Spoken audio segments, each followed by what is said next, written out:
बच्चों, आज हम लोग इंग्लिश ग्रामर पढ़ेंगे और इंग्लिश ग्रामर के अंतर्गत हमारा टॉपिक है वर्ब।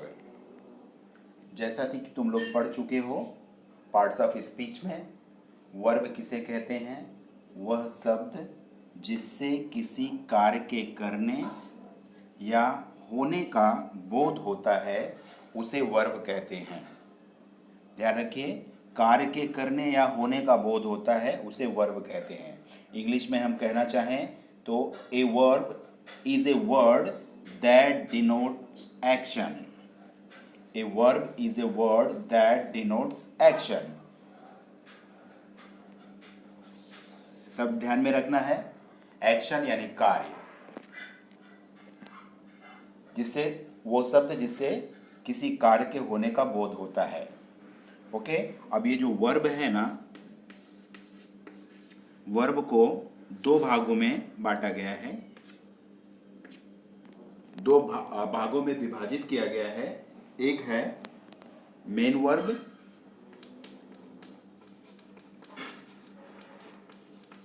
किसी भी वाक्य में एक मेन वर्ब हो सकता है, और दूसरा है ऑक्सिलरी वर्ब।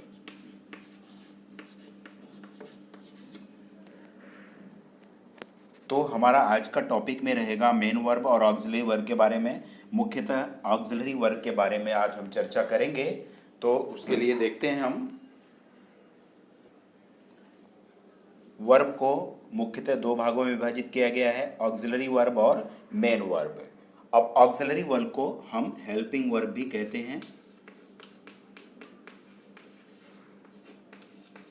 इसे हम हेल्पिंग वर्ब भी कहते हैं। और ऑक्सिलरी वर्ब को पुनः दो भागों में विभाजित किया गया है। इसको हम पुनः दो भागों में विभाजित कर सकते हैं और इसको कहते हैं primary auxiliary verb, primary auxiliary verb, और दूसरा है मॉडल ऑक्सिलरी वर्ब।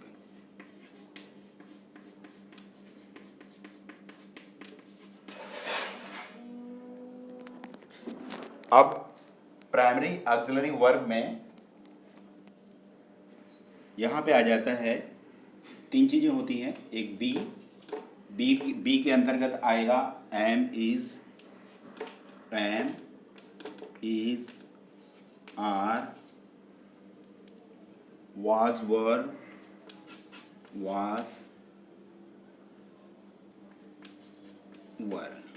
ठीक है। और उसके बाद है हैव के अंतर्गत आ जाएगा हैज, हैव, हैड, और तीसरा है डू। इसके अंतर्गत डू, डज और डिड। ये हो गया प्राइमरी ऑक्सिलरी वर्ब। और आगे है मॉडल ऑक्सिलरी वर्ब में आएगा can, could, may, might,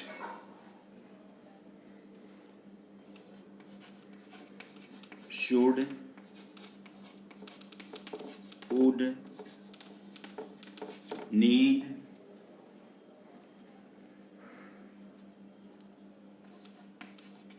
shell, will.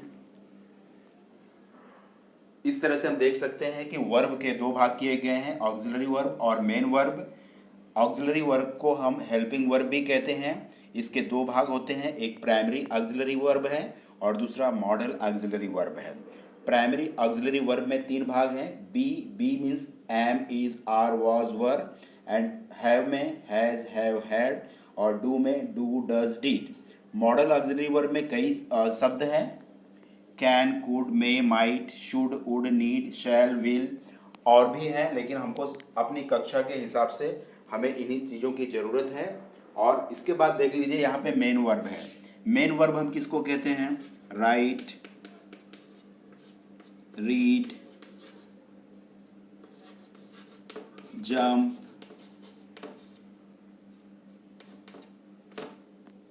इस तरह के जो शब्द होते हैं, गो, टीच, इस तरह के तमाम शब्द हैं जिसको हम मेन वर्ब कहते हैं। तो इस तरह से हमारा वर्गीकरण हो गया है वर्ब का। अब हम क्या करेंगे, ये जो प्राइमरी ऑक्सिलरी वर्ब है, इसके ये जो एम, इज, आर, वाज, वर है, इसके बारे में हम थोड़ा डिटेल अध्ययन करेंगे। अब हम प्राइमरी ऑक्सिलरी वर्ब में जो पहला चीज हमने पढ़ा था बी के बारे में, बी का मतलब होता है इज, एम, आर, वाज, वर। इन शब्दों का उपयोग हम कैसे कर सकते हैं इसके बारे में देखेंगे। जैसे इज, एम, आर है, ये प्रेजेंट टेंस में है, वाज और वर ये पास्ट टेंस में उपयोग होता है। लेकिन इसको हम देखेंगे इसका उपयोग किस तरह से करना है हमको। जैसे इज, एम, आर का उपयोग हम पहले प्रेजेंट टेंस में देखते हैं। या हम ऐसा कर सकते हैं कि सभी मैं शब्दों को लिख दे रहा हूँ, he, she, it, you, we, दे,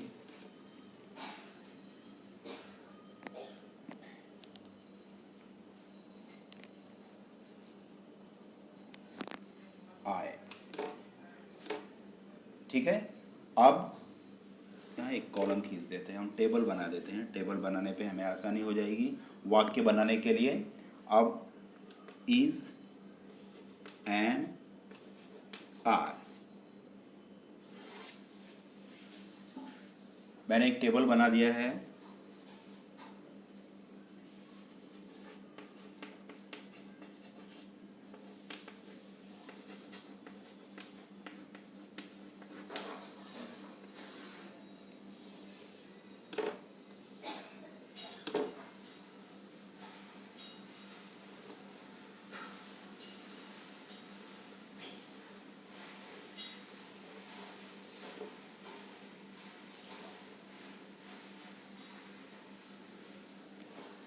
अब देखिए, हमें ही, शी, इट, यू, वी, दे, आए, इनके साथ इन तीनों में से किसका उपयोग होगा, इस तरह से हम देखेंगे। एक वाक्य बनाएंगे हम। जैसे मैं एक वाक्य बना के देखता हूं, he is going to market. He is going to market, ये हमारा वाक्य बन गया। यानी ही के साथ हमको क्या यूज करना है, इज। इसी तरह she is going to market हो जाएगा, it is going to market. आप देखिए यू के साथ आर यूज होता है, ही, शी और इट के साथ इज आएगा। She is going to market,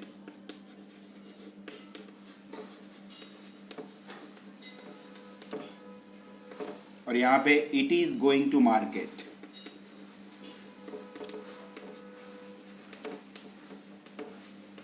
ठीक है। अब यहां पे देखिए ही के साथ इज, सी के साथ इज और इट के साथ इज आता है। अब इसके बाद बाकी बचा यू। यू के साथ आर लगता है, you are going to market.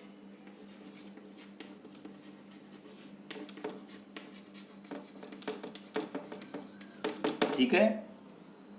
We are going to market.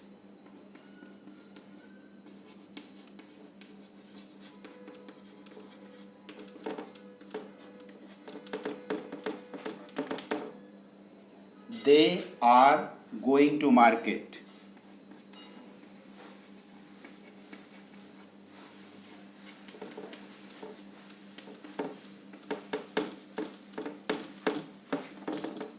और लास्ट में आई के साथ हमेशा एम लगता है, I am going to market.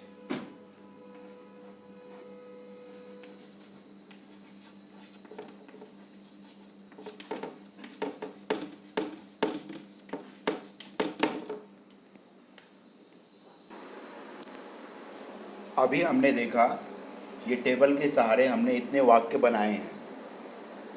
अब अगर मुझे इसका नेगेटिव बनाना हुआ,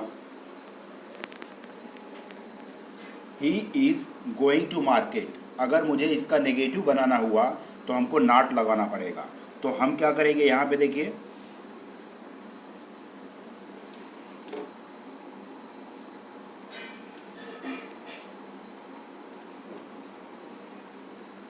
यहाँ पे एक और कॉलम खींच देते हैं।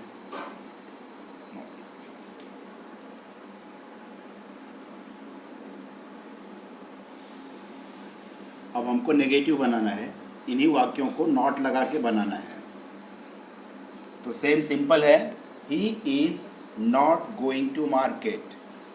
ही इज़ गोइंग टू मार्केट था, वह मार्केट जा रहा है। अगर हमको बताना है कि वह मार्केट नहीं जा रहा है, he is not going to market, तो इसका क्या हो जाएगा, he is not going to market.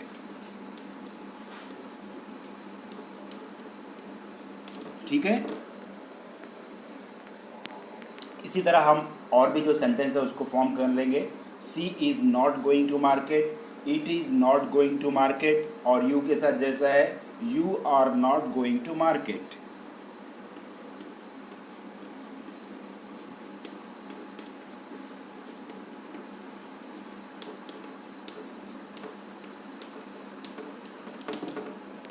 और यहाँ पे वी के साथ भी ऐसे ही, ये सब सभी जो है इसी तरह नॉट लगा देंगे।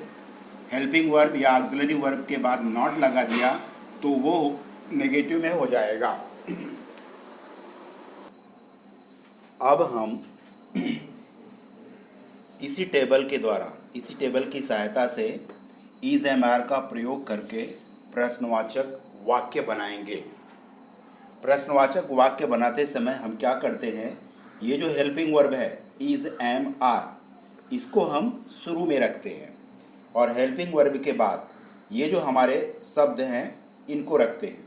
अब हम करके देखते हैं। जैसे पहले हमारा he is going to market था, he is going to market, he is going to market, वह मार्केट जा रहा है। अगर हमको ये प्रश्न पूछना है क्या वह मार्केट जा रहा है, तो हम क्या करेंगे, इज को पहले रख देंगे, इसके बाद इज ही ये रख देंगे, is he going to market,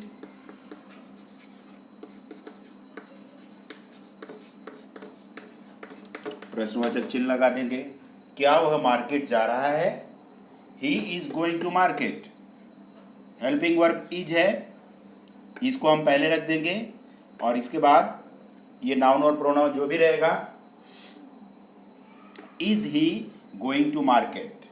इसी तरह शी के साथ भी है, सी के साथ भी इज आएगा, she is going to market, क्या करेंगे, is she going to market. It के साथ भी it is going to market, is it going to market. You के साथ आर लगता है, you are going to market. चलिए हम देखते हैं इसको, you are going to market, sorry. अब इसको प्रश्नवाचक बनाना है हमको, तो आर हम पहले रख देंगे, तो क्या हो जाएगा, are you going to market, प्रश्नवाचक चिन्ह। You are going to market, तुम मार्केट जा रहे हो। Are you going to market, क्या तुम मार्केट जा रहे हो।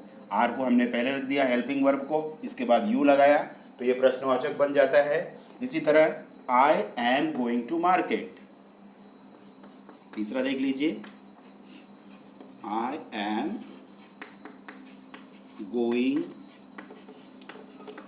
To market. ठीक है, प्रश्नवाचक बनाना है तो हम क्या करेंगे, एम पहले रख देंगे, am I going to market,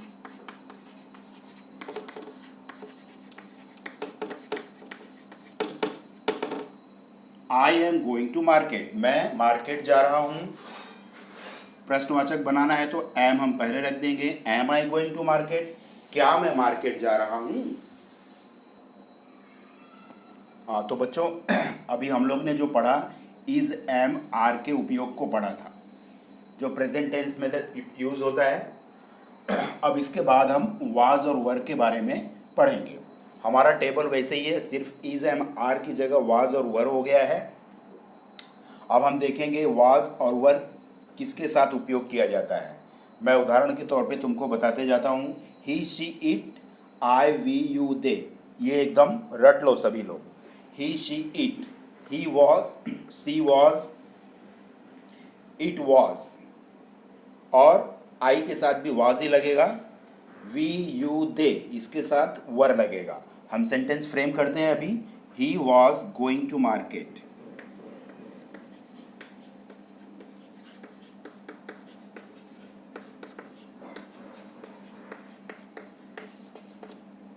he was going to market, she के साथ भी आएगा। She was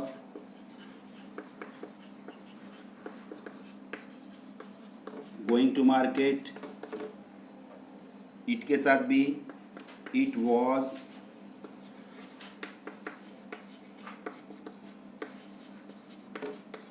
going to market, और I was going to market. और यहाँ पे वी यू दे, इन तीनों के साथ we were going to market. ठीक है, यू के साथ भी आएगा यू वर, और दे के साथ भी दे वर।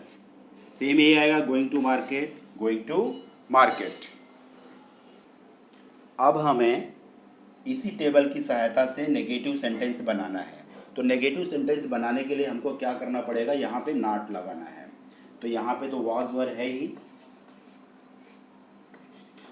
और वॉज वर के बाद यहाँ एक कॉलम और मैं बना देता हूँ नॉट का, जैसे पिछली बार बनाया था। अब देखिए, he was not going to market हो जाएगा। He was not going to market.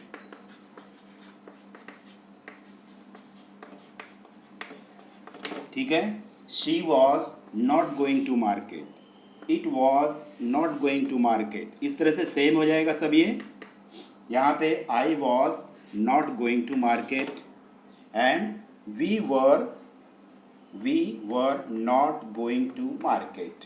We were not going to market. ठीक है, हमको मालूम है you were not going to market, they were not going to market, सभी की जैसा हो जाएगा। बहुत आसान है, आप आसानी से कर सकते हैं। ये नेगेटिव सेंटेंस हो गया जिसमें नॉट लगा हुआ है। ठीक है, अब इसके आगे हम प्रश्नवाचक वाक्यों को देखेंगे। अभी देखिए बच्चों, अब इसी टेबल की सहायता से हम इंट्रोगेटिव यानी प्रश्नवाचक वाक्यों को बनाएंगे। प्रश्नवाचक वाक्य बनाते समय मैंने कहा वाज और वर जो ऑक्सिलरी वर्ब है, सहायक क्रियाएं हैं, उसको हम पहले रखते हैं। जैसे हमने सिंपल वाक्य बनाया था पहले, he was going to market. He was going to market. Okay, तो अभी हमको क्या करना है, यहाँ पे हेल्पिंग वर्ब को पहले रखना है। प्रश्नवाचक बनाते समय वॉज को हम पहले रख देंगे। Was he going to market.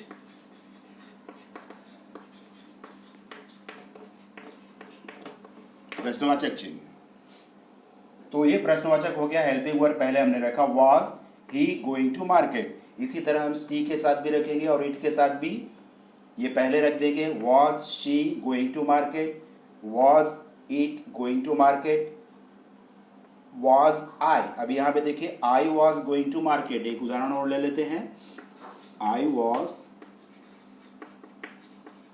Going to market. इसका क्या हो जाएगा प्रश्नवाचक, was I going to market. यहाँ पे प्रश्नवाचक चिन्ह लग जाएगा। इसी तरह हम दूसरा वाक्य भी ले सकते हैं, we were going to market. इसका क्या हो जाएगा, we were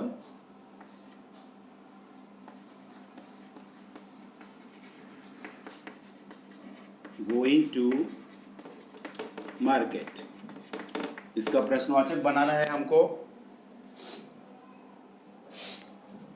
we were going to market, were पहले लगा दीजिए, वर वी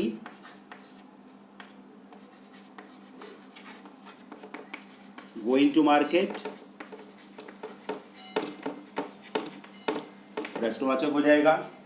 इस तरह से हमने देखा कि हमारे जो प्राइमरी ऑक्सिलरी वर्ब में इज, एम, आर और वाज और वर का उपयोग किस तरह से वाक्य बनाने में किया जाता है।